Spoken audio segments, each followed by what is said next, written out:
Olá, pessoal! Estamos aqui em mais um programa, Algo de Deus para sua vida, e eu quero compartilhar a palavra do Senhor, a palavra de Deus, com você neste momento. E a nossa palavra está em Salmos 127, versículo 1. Diz assim a palavra de Deus: Se o Senhor não edificar a casa, em vão trabalham os que edificam. Se o Senhor não guardar a cidade, em vão vigia a sentinela. Eu quero compartilhar neste momento com vocês sobre vencendo os destruidores da família. Nós precisamos vencer coisas que vêm contra a nossa família. Nós precisamos vencer as grandes lutas que vêm sobre a nossa casa, sobre a nossa família. Prepare-se para este ano aí de 2026, para você ser um guerreiro e lutar e vencer contra todas as tempestades que vêm sobre a sua família, sobre os seus filhos, sobre a sua esposa, sobre o seu trabalho, sobre a sua vida profissional. Então nós vamos vencer, nós vamos lutar, mas vamos vencer. São vários os destruidores da família que vêm para destruir, para desestabilizar a família. Preste atenção. O primeiro destruidor da família é o tempo. Você precisa tomar conta do seu tempo, porque senão o tempo destrói a sua família, o tempo destrói a sua casa. É preciso você ter um tempo pessoal, é preciso você ter um tempo com Deus, é preciso você ter um tempo conjugal com a sua esposa, com os seus filhos. É preciso você cuidar do seu tempo, porque senão o tempo se torna um destruidor da família. Não se engane. Nós podemos dar tempo para várias pessoas do lado de fora da nossa casa. Nós cumprimentamos bem, com boa tarde, boa noite, como você está? Você está tão bem arrumado? Você está bem aí? Mas precisamos também falarmos com a nossa família. Falar com a esposa, elogiar os filhos, elogiar quem está perto de nós, fazer uma viagem. Há quanto tempo você não sai de férias? Há quanto tempo você não tem um tempo especial para que você esteja ali com sua família, dando aquelas gargalhadas, rindo, assistindo um filme, comendo pipocas, ali de pijama, junto com a família, e você se divertindo, esquecendo-se das outras coisas. É preciso vencer esse destruidor da família, que é o tempo. Preste bastante atenção, planeje para este ano de 2026 você sair de férias, vocês fazerem pequenas viagens, vocês irem passear juntos, vocês saírem de casa, irem à igreja, né, ouvirem uma boa palavra, a palavra de Deus, né, tenha esse tempo especial. Então vença aí esse destruidor da família. O tempo, ele pode se tornar um grande destruidor da família. Quer ver aí uma outra coisa que os casais também têm que lutar? É a diminuição da celebração e o excesso de seriedade. Tem casais que são muito sérios, tem casais que não celebram, tem casais que não riem juntos, tem casais que não saem de casa, tem casais que aí eles não compram um presente um para o outro, não celebram as vitórias, não celebram o dia a dia, não celebram as conquistas, e aí o tempo vai passando e o casal vai ficando ranzinza, o casal vai ficando sem graça. Né? O casal não tem uma piada um com o outro, não tem uma risada, né? Não tem nada assim que venha marcar a vida um do outro. Os filhos vão ficando calados, vão ficando sisudos. E aí, queridos, nós somos vencidos por esse destruidor da família, que é a diminuição da celebração e o excesso de seriedade. É bom nós sermos sérios. É bom, tem coisas que nós temos que encarar no casamento, dentro da nossa família, com seriedade. Por exemplo, vamos pagar uma conta, tem o dia certo de pagar a conta, nós temos algumas coisas que nós precisamos comprar, temos que arrumar aqui algumas coisas dentro da nossa casa, mas nós não precisamos ser sem a celebração, essa seriedade que não acaba, que não passa, que não sai da nossa casa. Nós precisamos celebrar a vida, porque os dias estão passando, né? A nossa vida ela passa muito rápido, né? Você precisa, então, ter aquele momento com a família, de sair, ir a uma pizza, a uma pizzaria, fazer uma pequena viagem, se alegrar com as coisas da vida. Se alegre com as coisas da vida, celebre a vida. Celebre você estar junto, celebre a sua esposa, você esposa, celebre o seu marido.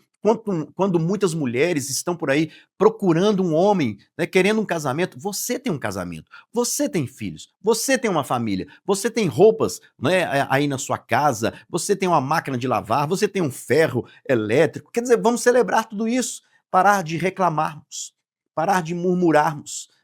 Certa vez uma mulher estava passando a roupa e ela murmurou: para que esse tanto de camisa? Para que esse tanto de roupa? E o Espírito Santo falou para ela assim: você só está passando essas roupas porque você tem um marido, porque você tem filhos, e por isso você está, neste momento, passando as suas roupas, passando aí essas camisas do seu marido, é porque você tem. Então celebre, agradeça a Deus, né? Louve o nome do Senhor por isso.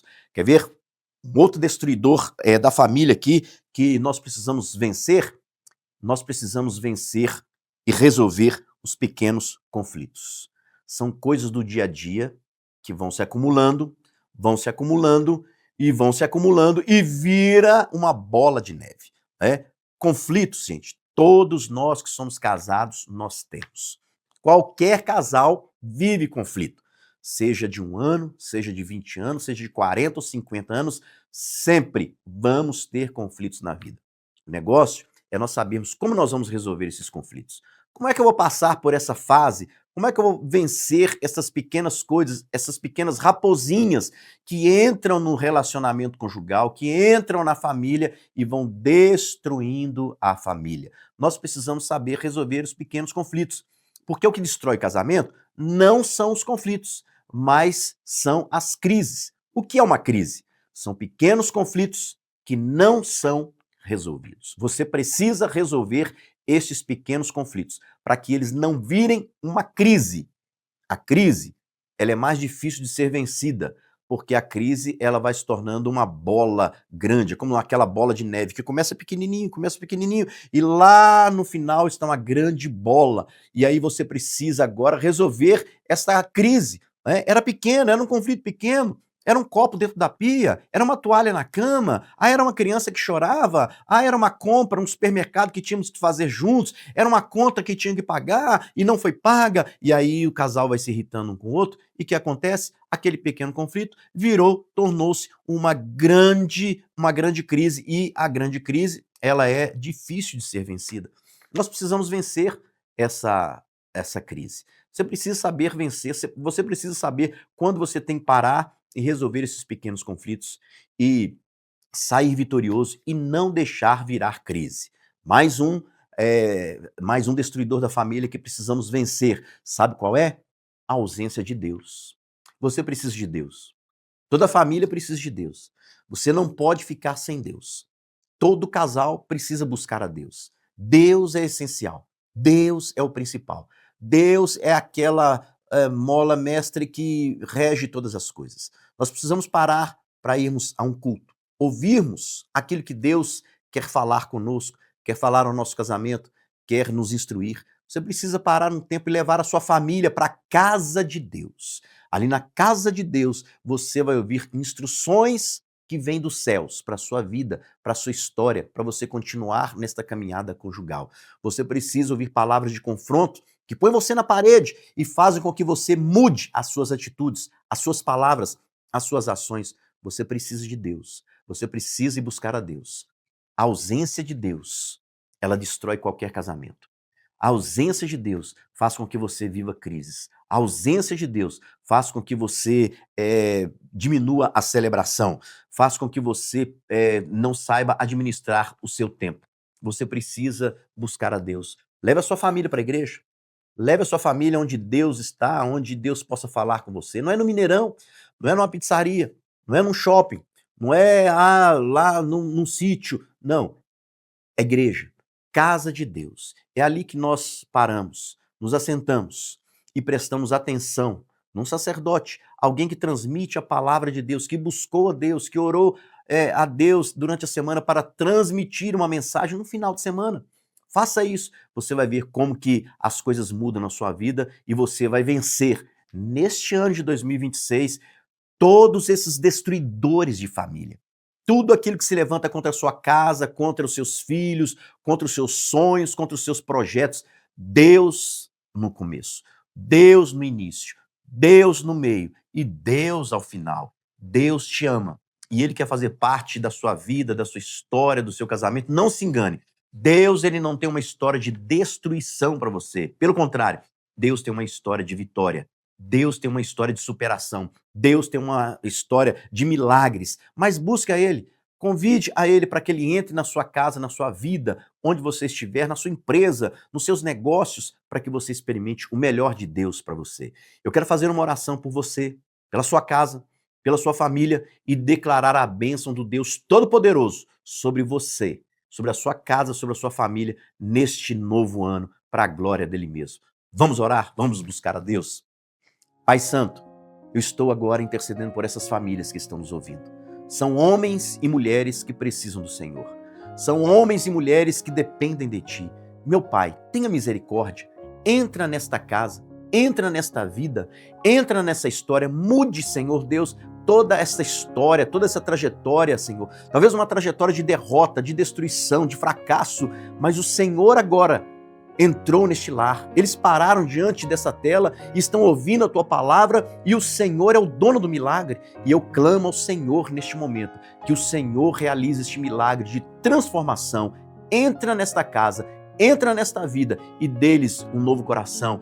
E que eles sejam mais que vencedores neste ano de 2026 e testemunhem para a glória do teu nome. Eu te abençoo no nome santo e poderoso do nosso Senhor e Salvador Jesus Cristo. Amém? Continue conosco aí nesse segundo bloco, tem uma palavra muito especial para a sua vida com a pastora Daniela Linhares. Até mais, um abraço.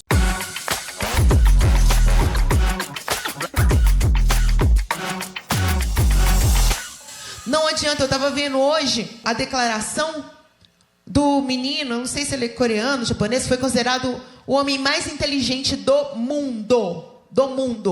Saiu, né, que há um tempo atrás que ele acredita em Jesus, mas saiu hoje que a sabedoria, a inteligência que ele tem foi lendo a Bíblia, foi através de Deus. Quem viu isso?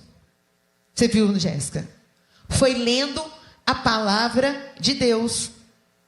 Não existe segredo, já falei isso aqui com vocês. Vão ter não sei quantas chaves, quantos não sei o que para vitória. Tá aqui, ó. Olha aqui. Tá aqui. Tá aqui. Tiago Nigro, um ex-ateu, não vamos entrar no mérito da vida dele. Ele se converteu lendo Provérbios. Ele lidava com dinheiro, ele lida com dinheiro, com altas quantias. Ele começou a ler Provérbios. E ele ficou assustado. Declarações dele, com tanta sabedoria. O que ele estudou a vida inteira sobre finanças, ações, bolsa, dinheiro, rentabilidade. Ele viu isso em Provérbios de uma forma tão profunda, tão intensa, que hoje ele é um convertido. E nós, que temos essa oportunidade, que estamos num ambiente cristão, não lemos a Bíblia. Não lemos a Bíblia. Não tem como ter raiz forte sem ter uma vida de leitura bíblica e de oração. Já falei, hoje tem café com tudo, né? Pode ser suco, pode ser o que for. Estudem a Bíblia. Pode ser na hora do almoço, pode ser no jantar.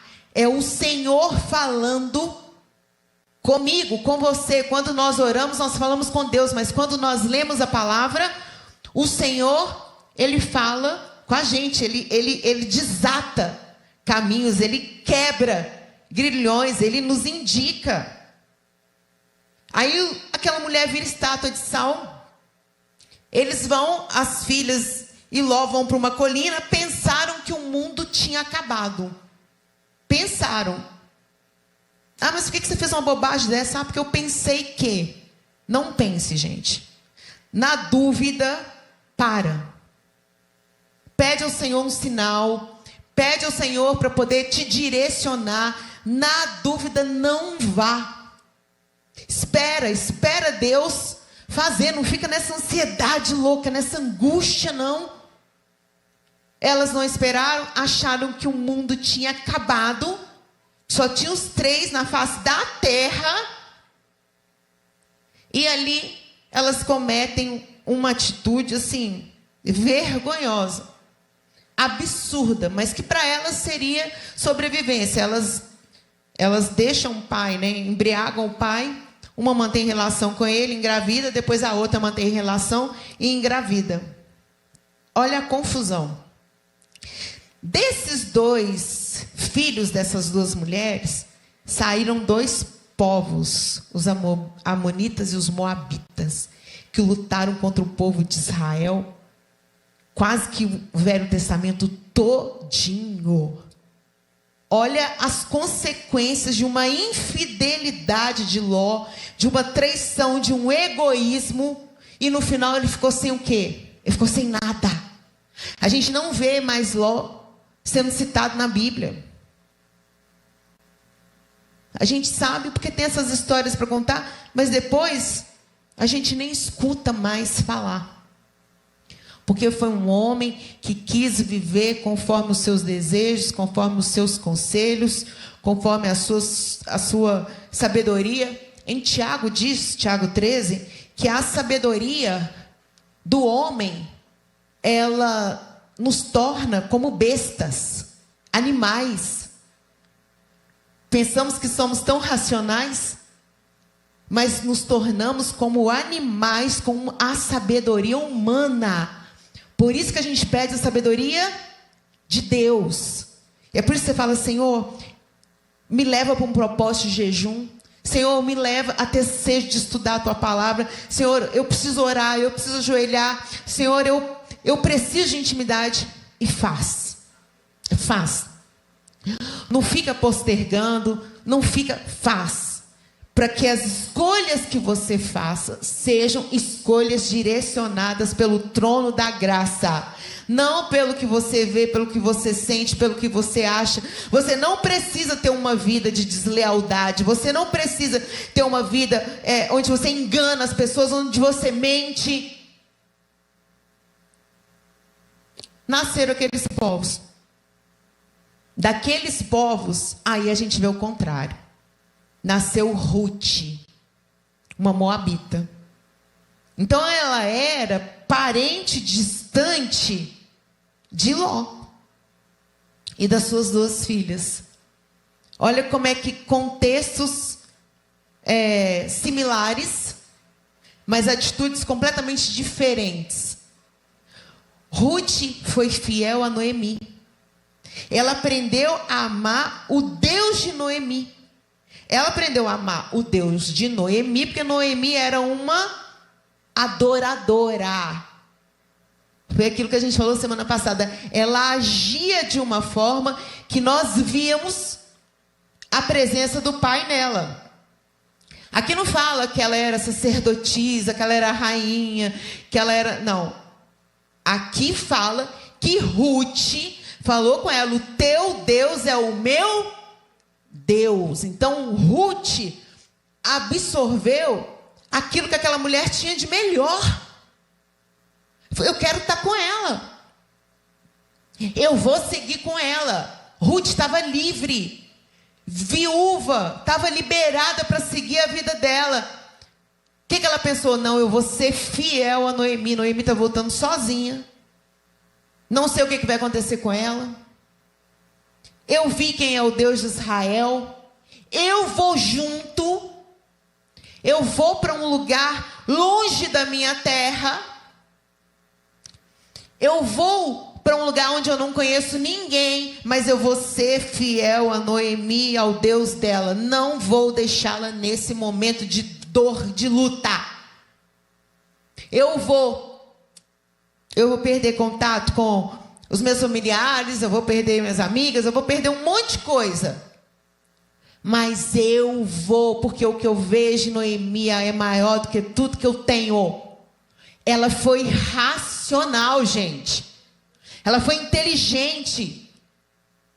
Ela soube ler aquilo que Noemi tinha de importante, de precioso. Eu imagino Noemi orando, Noemi celebrando as festas bíblicas. E ela absorvendo isso, aquele amor, aquelas atitudes de bondade, de fidelidade. Ruth foi fiel. Ao contrário de Ló, que foi infiel. Ló foi infiel por nada. E no fim não ficou com nada. Ruth largou tudo e foi para o nada. Por quê? Porque ela quis ser fiel à sogra que cuidou dela e ao Deus de Israel. Ela não tinha nenhuma promessa. Ela não tinha nada ali para garantir o futuro dela. Mas eu creio no Deus de Israel. Eu não sei como que vai ser o meu amanhã. Eu estou estudando, eu estou na faculdade e eu vou parar porque eu não tenho fé, eu não consigo. Olha para o Deus de Israel. Pede estratégia para o Deus de Israel. Ele vai abrir portas, ele vai gerar sabedoria, ele vai te dar estratégia para você continuar, para você realizar os seus sonhos, os seus projetos. Eu já falei que 1000 vezes, todos os nossos projetos que estão alinhados com o Senhor, Ele realiza. É sonho. Agora não adianta imaginar um monte de coisa, querer um monte de coisa, não está alinhado com o Senhor, porque é ilusão. Então você pode escolher. Fala, eu tenho aqui 2 exemplos. Eu tenho Ló, que foi infiel, e eu tenho Ruth, que foi fiel. Ela vai para Belém, ela volta para Belém. Volta, não, ela vai, Noemi volta para Belém. Noemi era de Belém. E lá, elas precisam trabalhar para sobreviver.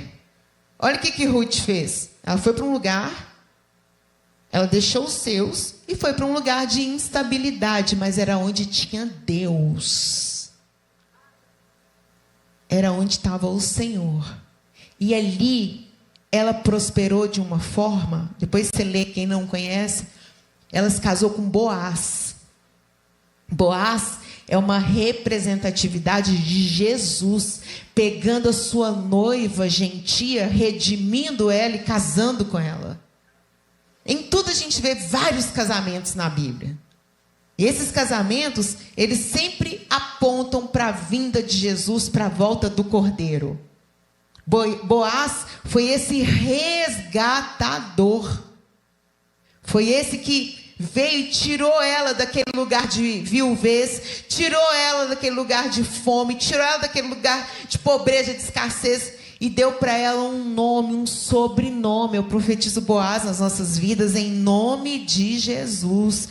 Fala do Senhor, eu quero um resgatador, eu quero uma pessoa que invista no meu negócio. Senhor, levanta, oh, Pai, um Boaz, uma pessoa, Deus, que vai ter um encontro sincero comigo. Isso é a escolha de uma pessoa que tem fidelidade. Isso são resultados de pessoas que escolheram. Uma escolheu por Deus, outra escolheu pelas coisas do mundo. E ficou sem nada. Ruth é uma das 5 únicas mulheres citadas na Bíblia, na genealogia de Jesus. Ela foi avó do rei Davi. Uma moabita, presta atenção nisso, ela se torna parte do povo judeu.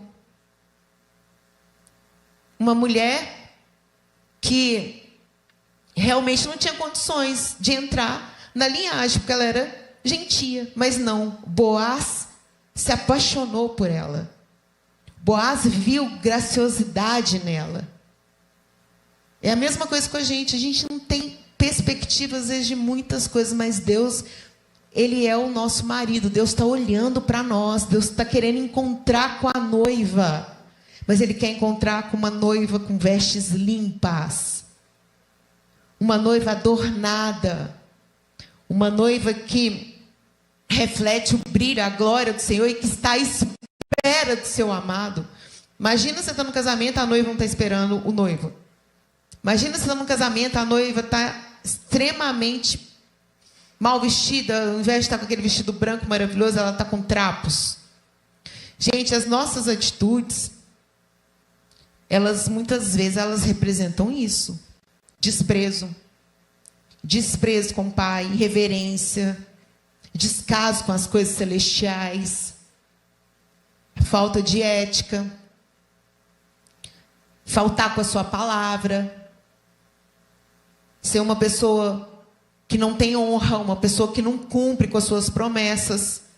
As nossas atitudes, elas refletem a presença do Pai nas nossas vidas.